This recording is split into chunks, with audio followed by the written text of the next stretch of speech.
નમસ્કાર વિદ્યાર્થી મિત્રો, વેબ સંકુલના ઓનલાઈન પ્લેટફોર્મ પર તમારા બધાનું હાર્દિક સ્વાગત છે. તમે થંબનેલમાં જોતા હશો કાસ્ટ સર્ટિફિકેટ રિલેટેડના નવા નિયમો. વિદ્યાર્થી મિત્રો, કેન્દ્ર સરકારની એક્ઝામ તમે આપવા જઈ રહ્યા છો, એ પછી રેલવે હોય કે એસએસસી હોય કે બેંક હોય, તો કાસ્ટ સર્ટિફિકેટ ઇંગ્લિશ લેંગ્વેજમાં જ હોવું જોઈએ અને એ સેન્ટ્રલમાં તમારી કાસ્ટ હોવી જોઈએ, તો જ એ કાસ્ટ સર્ટિફિકેટ માન્ય ગણાય છે. તો એના માટે રેલવે દ્વારા રેલવેની એક્ઝામ માટે એક કાસ્ટ સર્ટિફિકેટના અમુક નિયમો રેલવે દ્વારા આપવામાં આવ્યા છે અને આના ધ્યાનમાં રાખીને જ કાસ્ટ સર્ટિફિકેટનું તમારે જે પણ હોય પ્રોસેસ એ કમ્પ્લીટ કરવાની છે અને ફોર્મ ભરતી વખતે તમારે એને આપવાનું છે. તો વિદ્યાર્થી મિત્રો, મહત્વનો લેક્ચર છે, એન્ડ સુધી બનેલા રહેજો. કમ્પ્લીટ કાસ્ટ સર્ટિફિકેટમાં ઓબીસી, એસટી, એસસી, ઈડબ્લ્યુએસ આ જેટલા પણ રિઝર્વેશન છે, બરાબર છે, આની અંદર કાસ્ટ સર્ટિફિકેટ કેવી રીતે બનાવવું અને શું ઉલ્લેખ એમાં કરવો, બધી જ વસ્તુઓ આજે હું સેશનમાં ડિસ્કસ કરીશ. બીજી એક વસ્તુ ખાસ તમને જણાવવાની કે લાસ્ટ જ્યારે 2024માં રેલવેની વેકેન્સી બહાર પડી ને, રેલવે ગ્રુપ ડી છે, રેલવે એનટીપીસી છે, એએલપી છે, તો એની અંદર ઘણી બધી ભૂલો પકડાય છે. ગમે તેમ ગમે એની સહી કરાવીને કાસ્ટ સર્ટિફિકેટ બનાવી દીધું હોય અને પછી એમને જ્યારે ડોક્યુમેન્ટ વેરિફિકેશન થાય છે ને, ત્યારે એ ઇનવેલિડ ગણાય છે. તો વિદ્યાર્થી મિત્રો, કમ્પ્લીટ CBT 1 ક્લિયર કરે, CBT 2 ક્લિયર કરે, સારી એવી મહેનત કરે, ફાઇનલ સિલેક્શન થવા આવે ત્યારે ડોક્યુમેન્ટ વેરિફિકેશનમાં એને પછી રદ કરવામાં આવે છે, તો ત્યારે ઘણું પ્રોબ્લેમ થાય છે, તો ઘણું પેઇન થાય છે કે ભાઈ આ વસ્તુ મહેનત કરી એના કરતાં થોડું કાસ્ટ સર્ટિફિકેટમાં જો ધ્યાન આપી દીધું હોત ને તો પ્રોબ્લેમ આ નહીં આવતે. અને રેલવે દ્વારા પછી કટ ઓફને ડાઉન કરીને પણ, ઓછું કરીને પણ એવા વિદ્યાર્થીને બોલાવવામાં આવે છે કે જેનું કાસ્ટ સર્ટિફિકેટ રેડી હોય પણ એ ફાઇનલ કટ ઓફમાં ના આવે ને પછી એને બોલાવીને પણ છેલ્લે ફાઇનલ જગ્યા આપવી પડે છે, અલોટમેન્ટ કરવું પડે છે. સો વિદ્યાર્થી મિત્રો, કાસ્ટ સર્ટિફિકેટ ખૂબ જ મહત્વનો ટોપિક છે, આને હલકામાં નહીં લેતા. ડોક્યુમેન્ટ વેરિફિકેશનમાં આમાં બહુ જ મહત્વનું સાબિત થશે. રેડી? તો સેશનમાં બનેલા રહેજો. કાસ્ટ સર્ટિફિકેટના જે નવા નિયમો આવ્યા છે એને આપણે ડિટેલમાં ચર્ચા કરીએ. તો એ પહેલાં તમે જોશો તો રેલવે ગ્રુપ ડીની જે નવી ભરતીઓ બહાર પડવાની છે, 31 જાન્યુઆરી તેના ફોર્મ ભરવાની પ્રક્રિયા શરૂ થાય છે. તો 31 જાન્યુઆરીએ જ્યારે પણ ફોર્મ ભરવાની પ્રક્રિયા સ્ટાર્ટ થશે તો અત્યારથી જ તમે જો એપ્લાય કરવાના હોવ તો અત્યારથી જ, બરાબર છે, કાસ્ટ સર્ટિફિકેટની પ્રોસેસ ચાલુ કરી દેજો. રેડી? કે કેવી રીતે છે? તો બેટા, રેલવે ગ્રુપ ડીની આપણે એક લાઈવ બેચ લોન્ચ કરેલી છે, બરાબર છે. ડેલી 3 કલાકનો બેચ રહેશે આની અંદર. આ લાઈવ બેચ છે, 300+ કલાકના લાઈવ લેક્ચર્સ, વીકલી કરંટ અફેર્સના લેક્ચર, 100+ પ્રશ્નોની practice sheet, chapter wise TET, mock test, પરીક્ષા ગુજરાતી ભાષામાં આપી શકશો કેમ કે પરીક્ષા ગુજરાતી ભાષામાં લેવાય છે, બરાબર છે. 3,999 ફીસ છે, 1 મહિનાની વેલિડિટી છે. કમ્પ્લીટલી આની અંદર તમે પ્રોપર વ્યવસ્થિત ગ્રુપ ડીનો સ્પેશિયલ કમ્પ્લીટ સિલેબસ કરવામાં આવશે. આના માટે તમારે વેબ સંકુલ લાઈવ એપ્લિકેશન ડાઉનલોડ કરવાની રહેશે અને આપણા નંબર પર કોલ કરશો એટલે તમને વધારે માહિતી મળશે. આગળ વધીએ. યસ, તો આરઆરબી ચેન્નઈની વેબસાઇટ પર આરઆરબી એટલે કે રેલવે રિક્રુટમેન્ટ બોર્ડ દ્વારા આ કાસ્ટ સર્ટિફિકેટના અમુક નિયમો આપેલા છે. અહીંયા તમે જોશો આ ઇંગ્લિશમાં છે, બરાબર છે. એટલે હવે અમુકને વિદ્યાર્થીને ઇંગ્લિશમાં ના ખબર પડે એટલે આને આપણે ગુજરાતીમાં ટ્રાન્સલેટ કરીને તમને પ્રોપર સમજાવીશ. પહેલાં થોડું જોઈ લઈએ ઇંગ્લિશમાં શું કહેવા માંગે છે. All candidates irrespective of the community may be considered against your vacancy. એ તો જે છે वो however against the vacancy embarked to specific community ST SC OBC only candidates belong to that community group will be considered. બરાબર છે. એ એક જે community apply કરે તો એ કોમ્યુનિટીમાં જ એને પછી આગળ એની જગ્યા જે આપેલી હોય એ જગ્યા માટે જ એને મતલબ કટ ઓફ હોય અને એ જગ્યા માટે જ એમાંથી મળી શકે છે. ત્યાર પછી તમે જોશો for the purpose of ST SC OBC candidate should be furnished caste certificate from the competent authorities as per the format given below. નીચે એક ફોર્મેટ આપેલું છે એ લોકોનું, બરાબર. ઓબીસીનું ફોર્મેટ છે, ST SCનું ફોર્મેટ છે. એ ફોર્મેટમાં તમારે પ્રોપર ઓથોરિટી હોય, બરાબર છે, જેમ કે ડિસ્ટ્રિક્ટ મેજિસ્ટ્રેટ છે, સબ ડિવિઝનલ મેજિસ્ટ્રેટ છે, તો એની પાસેથી બનાવેલું હોય તો એ માન્ય ગણાશે. તમે સ્કૂલના પ્રિન્સિપલ પાસેથી કે ગામની અંદર જે સરપંચ પાસે તમે સાઇન કરાવી દો તો એ માન્ય નહીં ગણાશે. રેડી? એ એવું કહેવા માંગે છે. આ પોઈન્ટ બી મોસ્ટ ઇમ્પોર્ટન્ટ છે. Candidate who indicates their community ST SC OBC in their application form but do not enclose the caste certificate. એ ST SC OBCમાં તમે લખી દો પણ જો કાસ્ટ સર્ટિફિકેટ અપલોડ ના કરે તો format will not be consider as you are candidate. તો તમે પછી યુ આર કેન્ડિડેટમાં પણ નહીં ગણાશો, તમારી એપ્લિકેશન રિજેક્ટ થઈ જશે. બહુ જ મહત્વનો પોઈન્ટ છે. આ જ વસ્તુ હું તમને હવે થોડું પ્રોપર તમને ગુજરાતીમાં સમજો એટલે તમને પ્રોપર આઈડિયા આવે. બરાબર છે? વાંચો. સમુદાયના કોઈ પણ ઉમેદવારને યુઆર એટલે કે જનરલ ખાલી જગ્યાઓનો સામે ધ્યાનમાં લઈ શકાશે. જો કે ઇઝી છે. જો કે ચોક્કસ સમુદાય એસટી એસસી ઓબીસી માટે અનામત રાખવામાં આવેલી ખાલી જગ્યાઓ સામે ફક્ત તે સમુદાયના જ ઉમેદવારોને ધ્યાનમાં લેવામાં આવશે. એટલે એસટી એસસી ઓબીસી ની જે અલગ અલગ જગ્યાઓ મારે, ફોર એક્ઝામ્પલ કે ટોટલ વેકેન્સી માની લો ગુજરાતની અંદર 3000 વેકેન્સી છે ટોટલ. ગુજરાતની વાત કરું, ગુજરાતના મતલબ આરઆરબી અમદાવાદ ઝોનમાં 3000 વેકેન્સી છે. તો એસટી એસસી માટે 1200 જગ્યા હોય, ઓબીસી માટે બીજી મતલબ 500 જગ્યા હોય, તો એ 500 જગ્યા માટે તમારી કોમ્પિટિશન છે, કારણ કે તમે ઓબીસી માંથી ફોર્મ ભરો છો. 1200 જગ્યા હોય તો એસટી એસસીમાં 1200 જગ્યા માટે જ તમારી કોમ્પિટિશન છે. બીજી બધી જગ્યા જનરલ માટે તમારી કોમ્પિટિશન નથી. તો જે તે વેકેન્સીમાં રિઝર્વેશનમાં જેટલી જગ્યાઓ છે એના માટે જ તમારી બરાબર છે કોમ્પિટિશન રહેશે. બીજી વસ્તુ, એસટી એસસી ઓબીસી ઉમેદવારો નીચે આપેલા ફોર્મેટ મુજબ, એને આપેલું છે ફોર્મેટ, રેલવે દ્વારા ફોર્મેટ આપવામાં આવ્યું છે. હું તમને અગાઉ બતાવીશ કે એને શું ફોર્મેટ આપ્યું છે. તો એ ફોર્મેટ મુજબ જ સક્ષમ અધિકારીઓ પાસે જ જાતિ પ્રમાણ રજૂ કરવું જોઈએ. એટલે કે જે પ્રોપર જેની સાઇન હોય એની પાસે જ જે સાઇન કરી શકવા સક્ષમ છે, જેમ કે ડિસ્ટ્રિક્ટ મેજિસ્ટ્રેટ, મામલતદાર, બરાબર છે, પછી એસડીએમ, બરાબર, સબ ડિવિઝનલ મેનેજર, તો મેજિસ્ટ્રેટ, તો એની પાસે જ તમારે સાઇન કરાવવી જોઈએ, નહીં કે પ્રિન્સિપલ કે સરપંચ પાસે સાઇન કરાવો. બરાબર છે? તો આ વસ્તુ ખાસ ધ્યાન આપજો. જે ઉમેદવારો તમને અરજી ફોર્મમાં એસટી, આ બહુ મહત્વનો પોઈન્ટ છે. આ પોઈન્ટ બહુ જ મહત્વનો છે. આની અંદર આ વખતે મોસ્ટ ઇમ્પોર્ટન્ટ પોઈન્ટ છે. જે ઉમેદવારે તેમની અરજી ફોર્મમાં તેમના સમુદાયને એસસી એસટી અથવા ઓબીસી તરીકે દર્શાવવા છે, પરંતુ નિર્ધારિત ફોર્મમાં જાતિ પ્રમાણ જોડતા નથી, તો તેને યુઆર ઉમેદવાર તરીકે ગણવામાં આવશે નહીં. ખાસ ધ્યાન આપજો. હવે આની અંદર કેવું હોય છે ખબર? તમારે કોઈ કાસ્ટ સર્ટિફિકેટ અપલોડ કરવાનું હોતું નથી. જ્યારે ફોર્મ ભરો ત્યારે ખાલી તમારે કાસ્ટ સર્ટિફિકેટનો કરા નંબર માંગે કે પછી 10th ની માર્કશીટ અપલોડ કરવાની હોય, આટલી વસ્તુ હોય છે. ડોક્યુમેન્ટ વેરિફિકેશન વખતે આ કાસ્ટ સર્ટિફિકેટ તમારી પાસે માંગશે. તો હવે તમે આ ફોર્મ ભરતી વખતે માની લો કે તમે એસટી કે એસસીમાં છો તો એસટી એસસી ટીક કરશો, કે ઓબીસી છે તો ઓબીસી ટીક કરશો. હવે તમે છો આની અંદર, બરાબર છે, પણ જ્યારે ફાઇનલ ડોક્યુમેન્ટ વેરિફિકેશન આવે ત્યારે તમારી પાસે જો આ વેલિડ પ્રમાણપત્ર એના ફોર્મેટ આપેલું છે એ મુજબ ના હોય તો તમારું રિજેક્ટ થઈ જશે. તમે જનરલ કેટેગરીમાં પણ લેશે નહીં. આ વસ્તુ સ્પષ્ટ કીધી. જ્યારે આથી પહેલી બધી વેકેન્સીઓ આવતી ત્યારમાં એવું હતું કે કંઈ વાંધો નહીં, તમારી પાસે એસટી એસસી ઓબીસી નથી ને તો તમે જનરલમાં એ લોકો બોલાવવામાં આવે, ભાઈ જનરલમાં આપણે લઈ લેશું એને. બટ હવે એવું નહીં થાય. ખ્યાલ આવે છે તમને?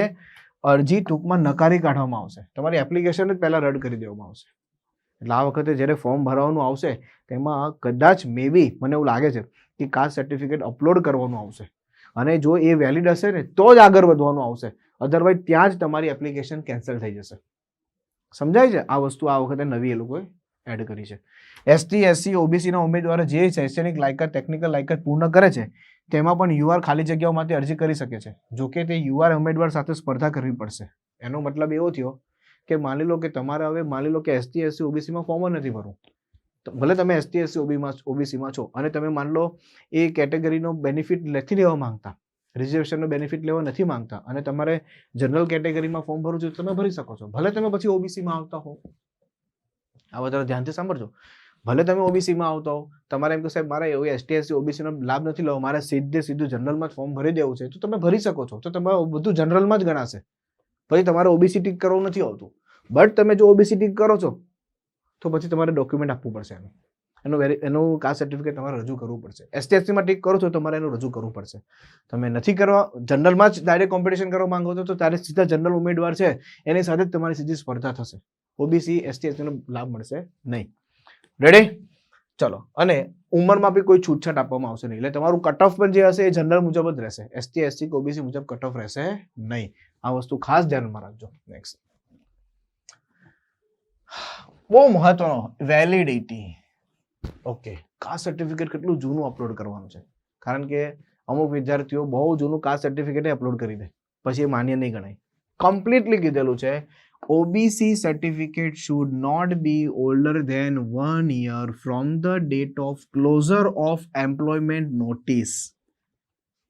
સમજાય છે? એનો મતલબ એવો થાય કે જે તે વેકેન્સી બહાર પડે એની ફોર્મ ભરવાની જે લાસ્ટ ડેટ હોય ને ત્યાંથી 1 વર્ષ સુધીનું જ કાસ્ટ સર્ટિફિકેટ માન્ય ગણાશે. 2 વર્ષ પહેલાનું નહીં ગણાય. એક એક્ઝામ્પલ આપું, સમજાય તમને પ્રોપર વેમાં. જેમ કે એક એક્ઝામ્પલ આપું, જેમ કે 31/1/2026 તમારી ફોર્મ ભરવાની લાસ્ટ ડેટ છે, બરાબર છે? સમજો, આ ફોર્મ ભરવાની લાસ્ટ ડેટ છે. એક એક્ઝામ્પલ આપું છું. આ ફોર્મ ભરવાની તમારી લાસ્ટ ડેટ છે, સમજો આ લાસ્ટ ડેટ છે, બરાબર છે? તો આનાથી 1 વર્ષ પહેલા, તો આનાથી 1 વર્ષ પહેલા એટલે કે 1/2/2025. એનો મતલબ 1/2/2025 થી 31 જાન્યુઆરી 2026 સુધી આ 1 વર્ષની અંદર જ બનેલું હોવું જોઈએ કાસ્ટ સર્ટિફિકેટ. આની પહેલાનું ના હોવું જોઈએ. તમે કહેશો સાહેબ મારી પાસે 25/1/2025 નું કાસ્ટ સર્ટિફિકેટ છે, તો ચાલશે? નહીં ચાલે. ઓબીસી કેન્ડિડેટ માટે, ખાસ ઓબીસી કેન્ડિડેટ માટે. હવે ઓબીસી કેન્ડિડેટ માટે ઓબીસી એનસીએલ આવે, તો તમને બધાને ખબર હશે નોન ક્રિમિનલ આવે, હે ને? ક્રિમિનલ નહીં, નોન ક્રિમિનલ આવે, બરાબર છે? તો એ નોન ક્રિમિનલ 1 વર્ષનું હોવું જોઈએ, 1 વર્ષથી જૂનું ના હોવું જોઈએ. આપણે પ્રોપર દેશી ભાષામાં વાત કરીએ તો 1 વર્ષનું હોવું જોઈએ, 1 વર્ષથી વધારે જૂનું ના હોવું જોઈએ. એસટી એસસી કેન્ડિડેટ માટે ચાલશે, જૂનું હશે ચાલશે, એનું ટેન્શન નથી. રેડી? આ વસ્તુ આ કહેવા માંગે છે. Is it clear? આગળ વધીએ. હવે મેં મારી રીતે શોર્ટમાં લખેલું છે એટલે તમને પાછું હું થોડું રિવાઇઝ કરાવી દઉં, બરાબર છે? ઓબીસી ઉમેદવાર માટે સ્પેશિયલ, ઓબીસી ઉમેદવાર માટે પ્રમાણપત્રમાં ક્રિમિનલનો લખેલું ન હોવું જોઈએ. તમારું જે ફોર્મેટ હોય એમાં ક્રિમિનલ લખેલું ન હોવું જોઈએ, નોન ક્રિમિનલ હોવું જોઈએ. ડન? આ નિયમ ભારત સરકારના આદેશ અનુસાર જ હોવા જોઈએ, બરાબર? બીજી વસ્તુ, ઉમેદવારે નોન ક્રિમિનલનું સેલ્ફ ડિક્લેરેશન પણ આપવાનું રહેશે. હવે એનું શું ફોર્મેટ છે હું તમને બતાવીશ, અત્યારે નીચે છે. સેલ્ફ ડિક્લેરેશન એક આપવાનું રહેશે પોતાની જાતે લખીને. રેડી? બીજી વસ્તુ, ઓબીસી નું પ્રમાણપત્ર ફોર્મ ભરવાના છેલ્લી તારીખથી 1 વર્ષ જૂનું ના હોવું જોઈએ. 1 વર્ષથી જૂનું ના હોવું જોઈએ, 1 વર્ષ સુધીનું ચાલશે, જે હમણાં મેં તમને વાત કરી. ઓબીસી માં central list plus non criminal, એનો મતલબ ઓબીસી નું જે પ્રમાણપત્ર આવશે એ તમારી જાતિ સેન્ટ્રલ લિસ્ટમાં હોવી જોઈએ, કેન્દ્રમાં તમારી જાતિ હોવી જોઈએ, પ્લસ નોન ક્રિમિનલ હોવું જોઈએ. તો એ ઓબીસી નું તમારું પ્રમાણપત્ર વેલિડ ગણાશે કે તમે ઓબીસીમાં છો. અનરિઝર્વ થી એપ્લાય કરશો તો એજ રિલેક્સેશન નહીં મળે. એટલે કે જનરલ થી જો એપ્લાય કરી દીધું પછી ઓબીસી નો કોઈ લાભ નહીં મળે, કોઈ એજ રિલેક્સેશન નહીં મળશે. આ વસ્તુ ખાસ ધ્યાન આપજો. અને જો તમે ઓબીસી ટીક કર્યું તો તમને એજ રિલેક્સેશન તો મળશે, પછી તમારે એનું પ્રોપર વેલિડ કાસ્ટ સર્ટિફિકેટ એના ફોર્મેટમાં આપવું પડશે. જો નહીં આપશો તો રિજેક્ટ થઈ જશે તમારી એપ્લિકેશન. ખોટું ફોર્મેટ હશે તો ફોર્મ રિજેક્ટ થશે. ફોર્મેટ પણ ખોટું ના હોવું જોઈએ, રિજેક્ટ થશે. બીજી વસ્તુ, અમુક વિદ્યાર્થીઓ મને છે ને મતલબ કમેન્ટ બોક્સમાં લખતા હોય છે કે અગાઉ પણ એમને લખ્યું છે કે સાહેબ અમને તો કાસ્ટ સર્ટિફિકેટમાં ગવર્મેન્ટ ઓફ ગુજરાત ઉપર લખીને આવે છે. ચાલે, ઉપર ગવર્મેન્ટ ઓફ ગુજરાત લખીને આપેલું હશે, ગુજરાત દ્વારા રજૂ કરવામાં આવેલું છે, બટ તમે વાંચો ને અંદર, તો અંદર તમારી કાસ્ટ ગવર્મેન્ટ ઓફ ઇન્ડિયામાં આવતી હશે. એટલે કે તમારી કાસ્ટ ગુજરાતમાં પણ આવે છે અને તમારી આ કાસ્ટ ગવર્મેન્ટ ઓફ ઇન્ડિયામાં પણ આવે છે. ઇન્ડિયાનું જે સેન્ટ્રલ લિસ્ટ છે કાસ્ટનું એનીમાં પણ તમારી આવે છે. એનો મતલબ એ વેલિડ છે, એ માન્ય ગણાશે. સમજાય છે? એ માન્ય ગણાશે. એટલે તમને અમુક વિદ્યાર્થીઓને આવો ડાઉટ હોય, સર ઉપર ગવર્મેન્ટ ઓફ ગુજરાત લખેલું છે, પણ અહીંયા નીચે જે અંદર લખ્યું હોય તમારી કાસ્ટ ગવર્મેન્ટ ઓફ ઇન્ડિયા અહીંયા લખેલું હશે, તમે વાંચો એટલે તમને ખ્યાલ આવશે. ગવર્મેન્ટ ઓફ ઇન્ડિયા લખેલું હશે અંદર, બરાબર છે, તોય ચાલશે. બરાબર છે? એના એ ફોર્મેટમાં ચાલશે, કોઈ ટેન્શન નથી, પ્રોપર છે. રેડી? બટ એ પ્રમાણપત્ર 1 વર્ષથી જૂનું ના હોવું જોઈએ ઓબીસી માટે, અને એસટી એસટી વાળા માટે જૂનું હોય તો ચાલે, ટેન્શન નથી. બરાબર છે? ચાલો, એસટી એસસી ઉમેદવાર પ્રમાણપત્ર 1 વર્ષથી જૂનું હશે તો પણ ચાલશે. એસટી એસસી ઉમેદવારને જ્યારે રિટન એક્ઝામ, સ્કિલ ટેસ્ટ અને ડીવી માટે બોલાવવામાં આવે ત્યારે જો રેલવેના 2nd ક્લાસ પાસ માટે પણ માન્ય પ્રમાણપત્ર આપવું પડશે. માની લો કે અમુક એસટી એસસી કેન્ડિડેટને છે ને એક્ઝામ આપવા માટે રેલવે ફ્રી પાસની સુવિધા આપતી હોય છે, તો એ ફ્રી પાસ માટે પણ તમારે એસટી એસટી નું પ્રમાણપત્ર આપવું પડશે, માન્ય પ્રમાણપત્ર આપવું પડશે, એટલે તમને એ ફ્રી પાસ આપશે ટ્રાવેલિંગ માટે. એક્ઝામ આપવા જવું હોય તો એસટી એસટી વાળાને પાસ સુવિધા પણ છે, ઓબીસી અને જનરલ નથી. તમારી જાતિ સેન્ટ્રલના લિસ્ટમાં ST SC માં હોવી જોઈએ, એ પણ ખાસ ધ્યાન આપજો. એ તો મેં તમને કીધું એ પ્રમાણે કે ઉપર ગવર્મેન્ટ ઓફ ગુજરાત લખેલું હોય અને નીચે ગવર્મેન્ટ ઓફ ઇન્ડિયા અંદર લખેલું હોય તો તમારી એક જાતિ સેન્ટ્રલ લિસ્ટમાં છે એટલે ટેન્શન નથી. નેક્સ્ટ, હા, હવે EWS માટે ઇકોનોમિક વીકર સેક્શન, આના અમુક નિયમો છે, બરાબર છે. તો EWS ના ઉમેદવાર માટે પ્રમાણપત્ર 1 વર્ષથી જૂનું હશે તો નહીં ચાલે, બરાબર છે. એટલે કે આ ફાઇનાન્શિયલ યરનું હોય, કરંટ યરનું તમારે કરવાનું છે, જેમ આપણે OBCમાં છે તે પ્રમાણે કરંટ યરનું ચાલશે, બરાબર છે. EWS નું સર્ટિફિકેટ પણ EWS માટે અલગ અલગ છે ભાઈ. તમારી મહિનાની ઇન્કમ જો 8 લાખ કે મતલબ તેનાથી ઓછી હોય તો તમે ઇકોનોમિક વીકર સેક્શનમાં આવો છો. તો જનરલ કેટેગરીઓ EWS નું સર્ટિફિકેટ કઢાવવું હોય તો તમારે અમુક જે ગાઈડલાઇન્સ છે ભારત સરકારની EWS માટેની એ તમારે ફોલો કરવી પડે છે. એટલે EWS નું તમારું સર્ટિફિકેટ નીકળતું હોય છે, બરાબર છે. તો EWS નો બેનિફિટ તમને મળે. ઓકે, તો આ છે ફોર્મેટ, તમે જોશો તો ST SC પ્રમાણપત્ર SDM સબ ડિવિઝનલ મેજિસ્ટ્રેટ અને ડિસ્ટ્રિક્ટ મેજિસ્ટ્રેટ પાસે બનાવેલું હોય તો જ માન્ય ગણાશે, બરાબર છે. જન સેવા કેન્દ્રથી બનાવેલું હશે તો પણ માન્ય ગણાશે, બરાબર છે. જ્યાં આ ટાઈપની ડિસ્ટ્રિક્ટ મેજિસ્ટ્રેટ એવું ન હોય તો જ્યાં જન સેવા કેન્દ્ર હોય ત્યાં જન સેવા કેન્દ્રમાંથી બનાવશો તો એ માન્ય ગણાશે, ટેન્શન નથી.